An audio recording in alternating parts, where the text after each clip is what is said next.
അപ്പോൾ എൻ്റെ ഈ വീഡിയോ കാണുന്നവർ സബ്സ്ക്രൈബ് ചെയ്യാണ്ടാണ് കാണുന്നതെങ്കിൽ സബ്സ്ക്രൈബ് ചെയ്ത് സപ്പോർട്ട് ചെയ്ത് നിങ്ങൾ ഫേസ്ബുക്ക് പേജിലാണ് കാണുന്നതെങ്കിൽ പേജ് ഒന്ന് ഫോളോ ചെയ്യാം. വീഡിയോ കണ്ട് ഇഷ്ടപ്പെട്ട കൂട്ടുകാർക്കൊക്കെ ഒന്ന് ഷെയർ ചെയ്ത് കൊടുക്കാം. നിങ്ങളുടെ അഭിപ്രായങ്ങൾ അറിയിക്കുക. ലൈക്ക് ചെയ്യാനൊന്നും മറന്നു പോരുതേ. ഇന്നത്തെ നമ്മുടെ കറി മുരിങ്ങയില കൊണ്ടുള്ളൊരു പരിപ്പ് കറിയാണ് നമ്മൾ വെക്കാൻ പോകുന്നത്. അതിന് വേണ്ടിയിട്ട് നമ്മൾ ആവശ്യത്തിന് കുറച്ച് മുരിങ്ങയില എടുത്തിട്ടുണ്ട്. മുരിങ്ങയില നമ്മൾ 2-3 വെള്ളത്തിൽ കഴുകി വെള്ളം വാർന്നു പോകാനായിട്ട് വെച്ചിട്ടുണ്ട്. ഒരു 3/4 കപ്പ് തോരപ്പരിപ്പ് എടുത്തിട്ടുണ്ട്. ഒന്ന് കഴുകി വൃത്തിയാക്കി കൊണ്ടുവരാം. കുറച്ച് ചുവന്നുള്ളി ഇട്ട് കൊടുക്കാം, പച്ചമുളക് ഇട്ട് കൊടുക്കാം, തക്കാളി ഇട്ട് കൊടുക്കാം, ഇതിന് മഞ്ഞൾ പൊടി ഇട്ട് കൊടുക്കാം, ആവശ്യത്തിന് ഉപ്പിട്ട് കൊടുക്കുക. നമ്മൾ പച്ചമുളക് വലിയ എരിവില്ലാത്ത മുളകാണ് ചേർത്തേക്കുന്നത്. വേവാനുള്ള വെള്ളം ഒഴിച്ചു കൊടുക്കാം. ഇത്ര വെള്ളം മതിയുണ്ട്. നമുക്കൊന്ന് വേവിച്ചെടുക്കാം. ഒരു 3 വിസിൽ 4 വിസിൽ അതിൽ കൂടുതൽ അടിക്കേണ്ട, വെന്ത് കിട്ടും. അരയ്ക്കാനായിട്ട് കുറച്ച് തേങ്ങ എടുത്തിട്ടുണ്ട്, കുറച്ച് ജീരകം, 2 അല്ലി വെളുത്തുള്ളി, കുറച്ച് മഞ്ഞൾ പൊടി ഇട്ടിട്ടുണ്ട്, കുറച്ച് വെള്ളം ഒഴിച്ച് നമുക്ക് അരച്ചെടുക്കാം. വെളുത്തുള്ളിയും ചുവന്നുള്ളിയും ഒന്ന് ചതച്ചതാണ് നമുക്ക് ചേർത്ത് കൊടുക്കാം. ഇങ്ങനെ ഒന്ന് മുരിച്ചെടുക്കുമ്പോൾ നല്ല മണമാണ് നമ്മുടെ കറിക്ക് കേട്ടോ. ഇനി മുരിങ്ങയില ചേർത്ത് കൊടുക്കാം.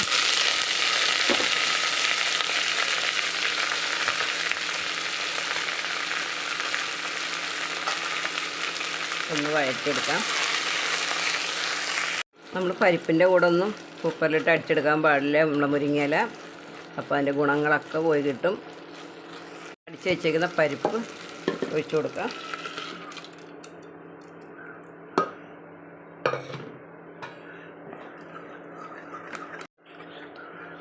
ഇതിൻ്റെ ഗുണങ്ങളൊക്കെ പോകാണ്ടിരിക്കണമെങ്കിൽ നമ്മളിങ്ങനെ ഒന്ന് ചെറുതായിട്ടൊന്ന് കുറച്ച് എണ്ണയിലൊന്ന് വഴറ്റി ഇട്ട് കൊടുത്താൽ മതി. നല്ല വെളിച്ചെണ്ണയിൽ കറി വയ്ക്കുന്നതാണ് എപ്പോഴും നല്ലത് കേട്ടോ. തേങ്ങ അരച്ച് ഒഴിച്ചു കൊടുക്കാം. ഞാൻ ഇച്ചിരി വെള്ളം ഒഴിച്ച് കലക്കിയെടുത്തതാണ്. കുറച്ച് വെള്ളം കൂടെ ഒഴിച്ചു കൊടുക്കാം. ഇനി നമുക്ക് ഉപ്പുണ്ടോ നോക്കാം. ഒരുപാട് അങ്ങോട്ട് വെന്തുടഞ്ഞ് പോരുത് കേട്ടോ. ഇത് ഇങ്ങനെ കിടക്കണം. ലേശം ഉപ്പും കൂടെ ഇട്ട് കൊടുക്കാം നമുക്ക്.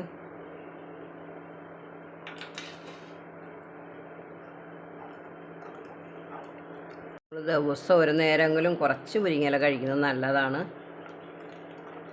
അപ്പോൾ എല്ലാവരും അങ്ങനെയൊക്കെ ഒന്ന് കഴിച്ച് നോക്കും കേട്ടോ. നമ്മുടെ കുട്ടികളുടെ ഭക്ഷണത്തിൽ ഇതൊക്കെ ഒന്ന് ഉൾപ്പെടുത്താൻ നോക്കുക. ഈ കറിയുടെ കൂടെ 2 പപ്പടവും ഒരു അച്ചാറും കൊണ്ടുപോയി നല്ല അടിപൊളി സൂപ്പറായിട്ട് നമുക്ക് കൊണ്ട് കഴിക്കാൻ പറ്റും. നല്ലൊരു ചാറ് കറിയാണിത് കണ്ടോ. നല്ല കറിയല്ലേ. ഒരു കഷ്ണം പച്ചമീൻ വറുത്തതോ ഉണക്കമീൻ വറുത്തതോ എല്ലാത്തിൻ്റെ കൂടെ നല്ല ടേസ്റ്റായിട്ട് കഴിക്കാൻ പറ്റിയൊരു കറിയാണിത്. എന്തിൻ്റെ കൂടെ ചപ്പാത്തിയോ പൂരിയോ എന്തിൻ്റെ കൂടെ വേണമെങ്കിലും നമുക്ക് കഴിക്കാൻ പറ്റിയൊരു കറിയാണ്. നമുക്കങ്ങനെ വെട്ടി തിളയ്ക്കേണ്ട. നമുക്കിനി ഒന്ന് താളിച്ച് കൊടുക്കാം. കുറച്ച് കടുക് ഇട്ട് കൊടുക്കാം, കുറച്ച് വറ്റൽമുളക് ഇട്ട് കൊടുക്കാം, കുറച്ച് കറിവേപ്പില ഇട്ട് കൊടുക്കാം, ലേശം മുളക് പൊടി ഇട്ട് കൊടുക്കാം. കാശ്മീരി ചില്ലി പൗഡറാണ്. താളിപ്പ് നമുക്ക് ഒഴിച്ചു കൊടുക്കാം.